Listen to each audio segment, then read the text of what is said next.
Buenos dias.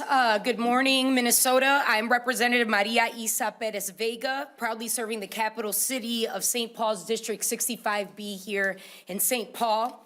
As vice chair of our POCI caucus, I stand in solidarity with my colleagues and the people who call this indigenous Dakota Anishinaabe land home.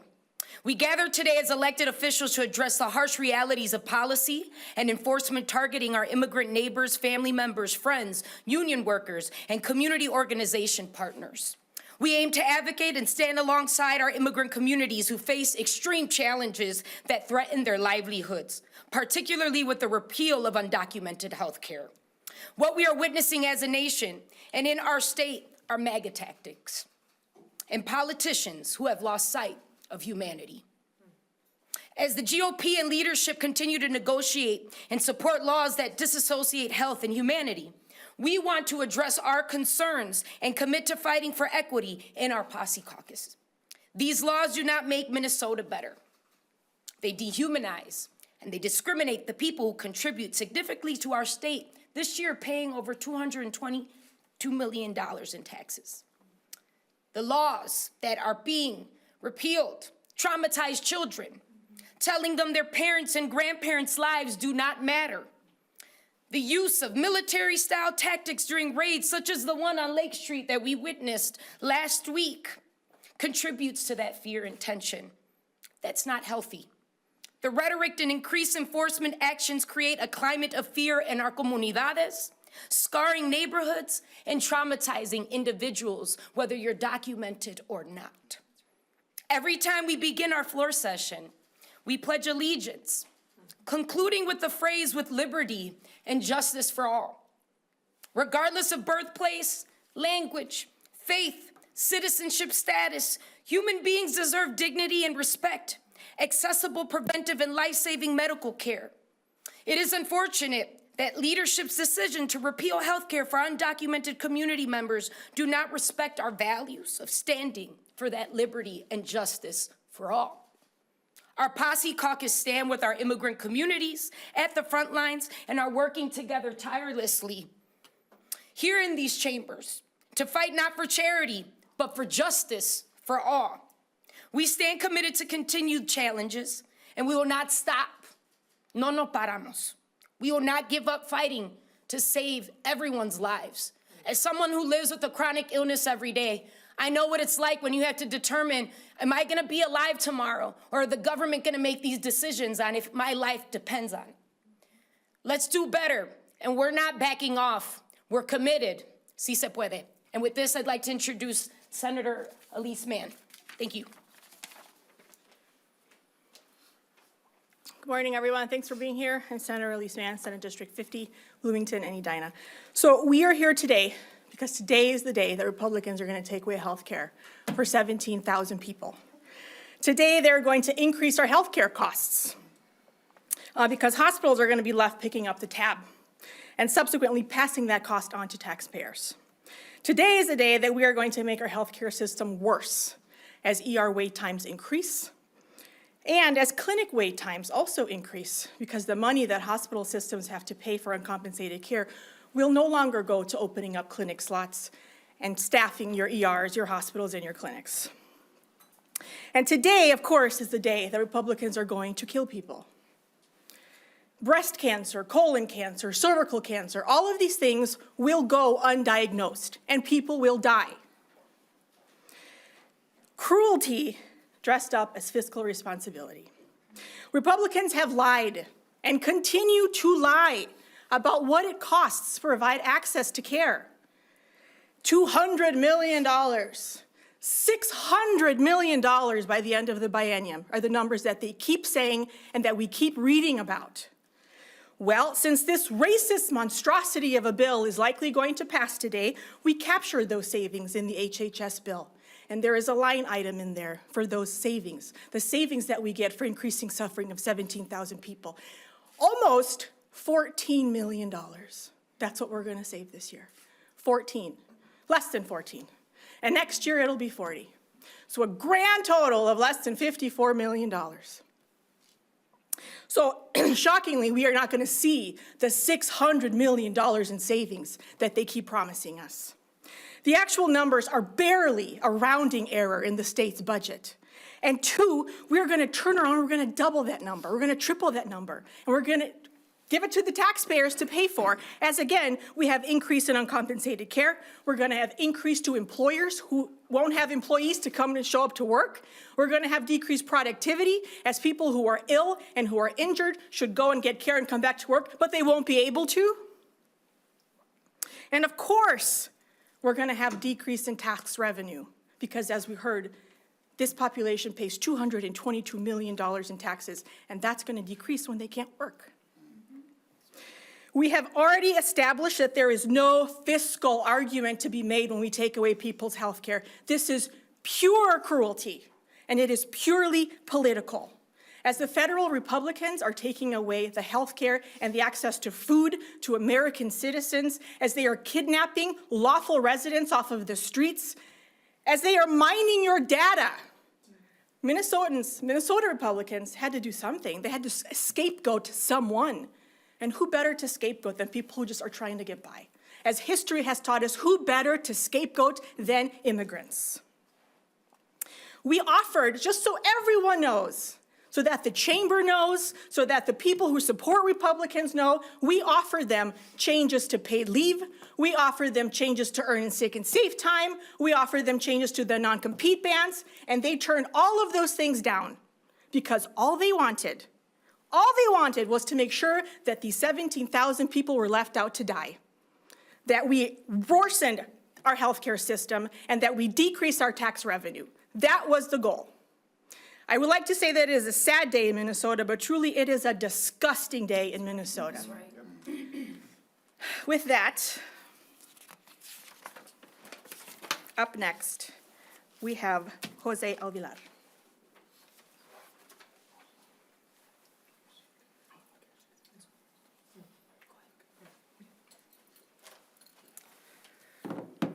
Good morning, everyone. My name is Jose Viari Nosa. I am the lead immigration organizer at Unidos Minnesota. We are a power-building organization committed to advancing social, racial, and economic justice across the state, because we believe that everyone deserves better, because living a fulfilling, dignified life with access to basic human conditions should belong to all of us, not just a privileged few. The COVID-19 pandemic made it undeniably clear that every Minnesotan needs access to health care. Repealing that coverage doesn't move us forward. It drags us backward, which is why health care for all was at the forefront of our work. Expanding health coverage wasn't just politically possible in 2023. It was morally necessary. Providing coverage to hardworking Minnesotans, especially immigrant communities that are the backbone of this state and this country, was the right thing to do. But now, the GOP is threatening to repeal the MinnesotaCare for all, putting ideology and corporate interest ahead of people's lives. They'd rather gut social safety nets to hand out tax cuts to millionaires and big corporations. But we can't let that happen. We need to continue to stand up, speak out, and fight back for our health, for our communities, and for the future that we all deserve. Thank you. Up next, I'd like to invite Political Director of SEIU Local Chapter 26, Samantha Diaz. Thank you, Representative. My name is Samantha Diaz. I am the Political Director of SEIU Local 26. We represent 8,000 security officers, high-rise window cleaners, janitors, and airport passenger service workers. So Minnesotans, let's call this what it is. It is a cruel, calculated betrayal of human decency executed by MAGA extreme Republicans in the Minnesota legislature. The decision to strip our neighbors of access to life-saving care through MinnesotaCare has nothing to do with the budget. This was not about fiscal responsibility. It was about punishment and power. And the people being punished are the ones that worked the hardest and earned the least. MAGA Republicans claim to fight for working class Minnesotans, but this move is clear that it's proven otherwise. And for the blue collar workers that have been told that this was done in your interest, you are being lied to. This does nothing to bring down the cost of your own health care. These MAGA Republicans didn't even pretend to engage in real rational arguments. They ignored the billions in tax revenue that undocumented immigrants contribute to the state, and they dismissed the data. They weren't here to govern, they were here to punish. They hand billions to corporations and billionaires without blinking. But when it comes to a single mom working 2 jobs or an immigrant family trying to survive, they say, no, you don't deserve help. And to our friends in the DFL leadership, we know many of you fought for what was right, but this was a test. And we cannot afford to meet cruelty with compromise in this moment. And so to the POCI Caucus specifically, thank you so much for your leadership and for your fight in this work. You are making our ancestors proud, and we are with you as we continue to fight together moving forward. And to our immigrant neighbors, to our union members, to the working class of Minnesota, Local 26 stands with you. We will stand with you in this Capitol, we will stand with you in the streets, and we will fight. We will fight for your health care, we will fight for your dignity, and we will fight for your right to be here and to thrive. Because this isn't just about policy. It's about what kind of state we want to be in the face of a federal authoritarian regime and MAGA collaborators here in the state of Minnesota. I'll pass it to President Bernham. Thank you, Sam. Good morning. My name is Bernie Bernham, and I'm the president of the Minnesota AFL-CIO, the state's federation of more than 1,000 local unions who represent over 300,000 working people throughout the state. On behalf of these workers and every working person in our state, Minnesota's labor movement speaks with one voice in strongly urging lawmakers to defeat this cruel and short-sighted bill that will directly impact our family, neighbors, and coworkers, while indirectly impacting every single Minnesotan. Elections have consequences, and unfortunately, this means that there are enough lawmakers in this building who are evidently putting their own personal prejudices and divisive rhetoric ahead of common sense. If they need to be reminded of what happens when someone, regardless of their immigration status, doesn't have health insurance, they should ask any one of the 10,000s of people who work in our hospitals across our state what this looks like. People don't suddenly stop getting sick when they don't have insurance, but they do put off seeking care until a condition gets bad enough to require a visit to the emergency room, increasing overall healthcare costs for everyone while making it even more difficult for healthcare workers to negotiate better wages. In the labor movement, we believe that healthcare is a human right, no matter where someone was born, where they live, or what they look like. Everyone should be able to get care when they need it. This isn't simply a policy position. It's a statement of our values. It means that no matter what happens in this special session, we will continue to fight so that everyone who lives, works, and raises a family in Minnesota has access to the highest quality, affordable health care possible. Thank you. And next, I will invite up co-chair of the POCI Caucus, Alicia Kazowski. Oh, I'm sorry. Actually, we're gonna switch the mic up here a little bit and invite Pastor Ingrid Rasmmanson. Good morning, my name is Pastor Ingred Rasmmanson. I'm a farm kid from rural Minnesota who now serves as a pastor at Holy Trinity Lutheran Church in South Minneapolis. I've seen both the beauty of open fields and the strength of urban neighborhoods. And I know this for certain, people everywhere deserve to be treated with dignity. That's why I'm speaking out today against efforts to repeal healthcare access for undocumented immigrants. This is not just a policy concern, it's a moral concern. It's about compassion, justice, and faithful love of neighbor. My late grandmother served for over 2 decades as Minnesota's Republican National Committee woman. While we did not always agree on politics, we shared the belief that faith means loving our neighbors. Jesus didn't ask for immigration credentials before offering healing.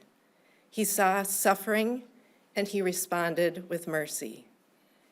Each day I am in relationship with undocumented and underdocumented families who work hard, contribute deeply, and live with the fear that getting sick might mean being left without care. That's not just a policy failure, it's a failure of moral imagination. But I believe something better is possible. In this special session, Minnesota could shine a light on compassion. We don't need to turn this always into a partisan fight. Whether we live in rural towns or city neighborhoods, we know when one of us suffers, all of us suffer. Providing health care to undocumented people is not about politics. It is about people. It's about life. It's about living our values with integrity. So today I ask lawmakers not to turn your backs on our neighbors. Let this be the moment that we choose decency. Let this be the moment that we finally let love lead our way. Thank you. Hello, my name is Leash Kazowski. I use they, them pronouns. I represent District 8B. Masabe Kong, or the place of the giants, AKA in English, that's known as Duluth. You know, we started this session the same way we are ending, standing shoulder to shoulder with our community, with labor leaders, with faith leaders, with community advocates, and with our colleagues in the House and the Senate. We've been mounting fierce resistance to protect the gains that we've secured over the last 2 sessions, and many of them that we have victoriously protected. Investments in people and the places of Minnesota, in our kids, in family-sustaining wages, in the legacy of health and well-being. But yet here we are once again in the final minutes before we have to go back and finish the overtime clock on special session, having to have painful conversations and stand united in opposition to continued and furthered attempts to roll back access to vital health care for those who sustain our communities and nourish our economy. We thank our many community leaders here who are standing up, our diverse and robust Minnesotans in this room and outside, who this is a resounding hell no, and it has always been. These aren't just mere policy decisions that we've won, and that is MinnesotaCare for undocumented Minnesotans. These are lifelines for working people and communities across the state, and I know that as a Greater Minnesota member, we are already facing dire situations in our healthcare systems, and this is going to put further strain in rural Minnesota. I'm struck by conversations that we've had on the floor when we fought for hourly school workers, and we fought against rollbacks to paid family medical leave and other victories. And we stood up and we said that it is not our job to come into these halls of power and take things away from Minnesotans. It is our job to make the lives of Minnesotans better and not worse. And that is what we are doing today. That is what we have seen with politicians from DC to here in Minnesota that are hell-bent on taking away our health care, our human rights, drawing a bright line, but also chock full of hypocrisy, that we care more about ripping health care away and giving tax breaks and giveaways to corporations, to the ultra-wealthy, as we've heard called out here, and less about taking care of each other and about taking care of this place that we call home. As we've heard the attacks from California, Illinois, Minnesota, these are the same attacks to roll back healthcare, our attacks on immigrants, are the attacks to our trans communities, our attacks on labor rights. And I have to say that this repealer emerged as a compromise budget framework. The top priority for GOP lawmakers and showcase that it's the first bill up on the House floor today. We could be doing anything. We have to pass an equitable, balanced, responsible state budget, and this is what we are doing first. And so this compromise, we know who's compromised: immigrants, our communities. And we will never forget the sound of the cheering and jeering of Republicans in the rooms when we were told, because we were not party, DFL or GOP, we were not party to the negotiating table or to these decisions or to the rooms where this happened. But we sure did hear the cheering and jeering. And together we have worked for days and weeks, and I want you all to know that as the POCI Caucus, as all of us collectively, that we said, can we cap enrollment? No. Can we increase premiums? No. Can we maintain coverage for some of the 25% of the children who are on MinnesotaCare who are going to age out when they become adults? No. Can we do something to protect the chronic conditions and people who are facing life-threatening conditions? Hell no. Can we maintain coverage for the 800 elders? No. And so at every turn, we know that this has never been about money. This has never been about Minnesota. What this has been about is corporate giveaways. And we are talking about thousands of individuals who will lose health care and whose lives were on the line. And so we are here today knowing that we're probably on the losing end of this battle, and that we have a Capitol that is going to walk in upstairs, and we have made a determination with budgets as a moral document that some people belong on this side of the ledger and some people belong on that side. And so undocumented Minnesotans are not just stats and figures and dots on a chart. They are our parents and our grandparents, our siblings, our relatives, our neighbors, our colleagues. And while they're being blamed for healthcare costs, the reality is that they're the ones that are footing and funding systems that they don't even get to access. And I'll just close by saying that as an Indigenous person from the northern borders, as an Ojibwe, to the southern borders as a Mexican-American person, we know that we didn't cross these borders of Turtle Island, that these governments and systems crossed us. And so we must continue to hold that line, and we've fallen short. You know, ICE raids, environmental injustices, corporate giveaways. These are the things that are smokescreens and red herrings. And we're calling on our colleagues, on Minnesotans, to dig in to what my dad always says, that we need 3 bones. That's what our communities say, that we need to have the courage to dig into our backbones, that we need our jawbones to speak up, and we need our wishbones to dream up of a better future, because it does not have to be this way. And so we are tremendously disappointed and gut-wrenched at this decision, at this compromise that compromises our communities that are most vulnerable, that gives in to authoritarian bullies from DC to Minnesota.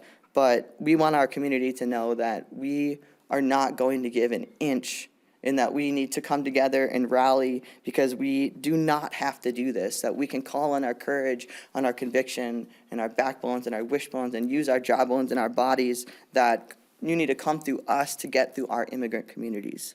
There's more than enough to go around, and we can govern in a way that shows heart and smarts and not compromise our communities. And so with that, we want to open up questions that you all may have.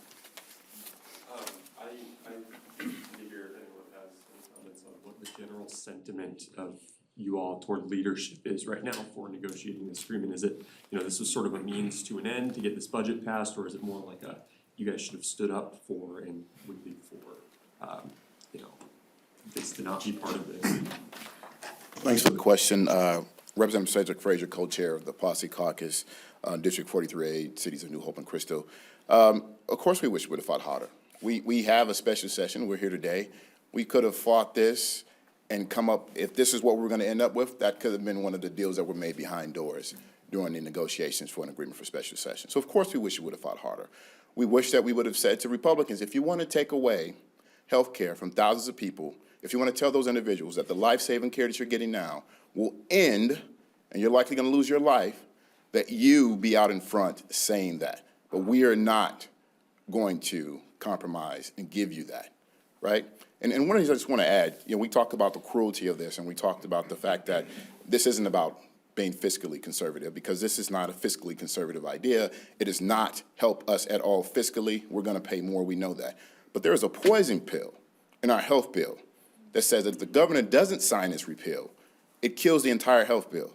So not only do they want to sacrifice and corrupt and disrupt the lives of thousands of people by taking them off and forcing them off health care, they're willing to sacrifice that for all Minnesotans, because that's how bad they want to be cruel This is not about fiscal conservatism. This is not about doing what's fiscally responsible. This is about cruelty and inhumanity, and that's why we're here today saying we will not stand for it. We will not support it. Do you plan to challenge your leaders? Do you think in the interim there could be a change in leadership? Can you talk about the House on your side? I think what we plan to do is to continue to fight for the people we've been fighting for. Our role has always been to be here to be a voice for those folks that have been continually be marginalized. And what I always say to Minnesota is that POCI Caucus issues are Minnesotan issues because these are Minnesotans we're talking about, and we continue to stand for that. Do you want a POCI member in the official leadership team, one or two? We have Right. POCI members that are part of the official leadership team. What I will say is that this compromise is something that we will not stand for. We were not a part of making this decision, and we continue to push our leaders to do better. But like Representative Long, for instance, that stood here with you, do you expect he would get a challenge? Or Speaker I think Meredith Representative Long has been Yeah. tremendous, has been a tremendous voice in this, and we will continue to support and encourage all of our leaders to stand up. Do you expect any change or challenge in Senate leadership over this? No, I would echo what Representative Frasier has to say is that, you know, they had a job to do, right? They had to pass a budget, and they felt that perhaps this was the only way, because again, Republicans came to the table and said, we want nothing else. You can offer us anything, and we did. We offered them all of the things, including multiple tweaks to this provision itself. And they said, no, we will shut down the government. We will make sure that all Minnesotans do not get their SNAP, and do not get their health care, and do not get their waivers, and do not get their services. So at some point in time, they had to make a really tough decision. And we will continue to push them to do the best they can for all Minnesotans. As far as that contingency language, as we've heard it called in the finance bill goes, where it is sort of that poison pill, as Representative Frasier called it, are there votes for that? Will you guys be voting for the finance bill or withholding votes for that because that's in there? Could you go ahead. Esther Badger, House District 59B, North Minneapolis, downtown Minneapolis. I mean, I think that's a question that all of us are going to have to decide on, right? Like, it's something people have been talking about. At the end of the day, we don't support this policy. We don't support this measure.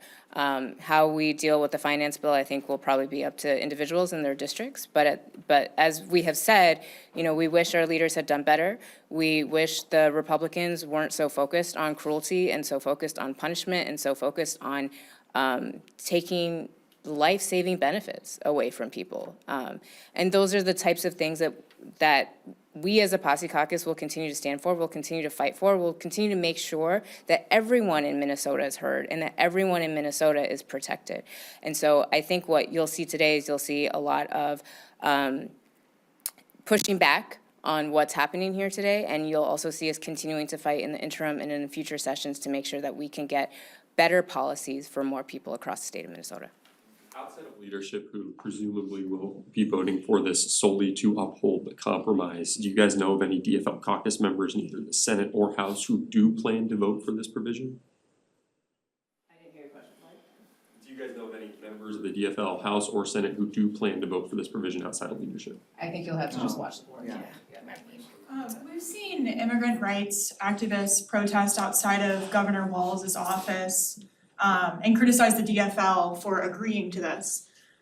So what do you say to those folks who feel that they shouldn't vote for the DFL anymore over something like this? First and foremost, your vote is your voice. And we are amplifying our voices as members of the DFL caucus, that we stand with our advocates, that these are the challenges that come with any particular forms of democracy. But we're not backing down. And we can't allow them to back down on putting those in position that are here right now to be in this leadership. We have a lot of questions in regards to what leadership could have done. But right now, today, in this present moment, we're taking the leadership. We're taking the leadership to make this initiative that in 2 years, there's another election happening.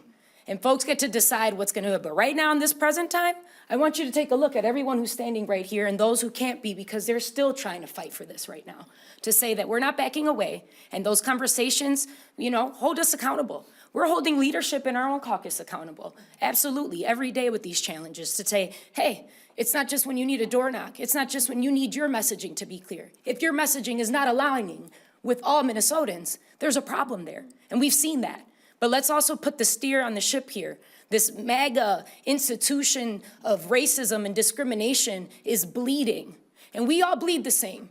We all breathe into the same air. And right now, that's what we're here to fight for. So I've been outside those offices. I've been talking to our leadership of our caucuses with my colleagues to say, we're demanding better treatment. We're not trying to be here in 20 years, 10 years, 5 years, all of these things that we have defended to pass into law historically in Minnesota that the world's watching on. We're gonna continue to fight for that. We're not backing down. But yes, absolutely, leadership needs to be paying attention to who the people vote for them to put them in, to make sure that they're representing all of our lives. And that's a large, large plan of the goals that we are going to keep consistent during this special session in these days and the future to come. This is just the wick of the flame here. Your support? One thing to that, sorry. Yes. Samantha Diaz, State Representative for District 63A. You know, I speak for myself, but I think I speak for a lot of people here, and I think I certainly speak for the activists that have been outside when I say this message is really to our leadership, to the governor. This policy needs to be the ceiling and not the floor for how we treat our immigrant communities. I say that as someone, as a fourth-generation Japanese American who has seen what happened when we start to take rights away from people. It's easy to scapegoat our immigrant community. It's easy to say, first it's your healthcare, then it's your movement, then it's your access to certain things, and then you are in an internment camp imprisoned for 3 years, and we already have community members that are facing that. So we know that there are gonna be hard decisions coming down that we are gonna have to make as a body, but for our immigrant communities, this is the ceiling and not the floor, and that is our message to leadership. Thank you. Thank you all. One more. Are you surprised that you're standing here now and, you know, this is looking like it's going to pass today? I mean, what if somebody would have told you a year ago that this is something the Minnesota legislature would be passing? What would you have said? I think we're disappointed that we're standing here now. I think that's the biggest sentiment to take away. We're disappointed, we're frustrated, we're angry, and folks should be. There are people that are alive right now that will not be in a year's time because of this. And we should all feel very angry about that. We should feel very sad about that. We should all feel like we should do better about things like that to ensure those things don't happen. But we know that we have a political party, the Republicans, that made a decision that this was their top priority. This is their top priority to kick people off health care. It's nothing to do with fiscal responsibility, just cruelty and inhumanity. And thank you all for that. Thank you, everyone.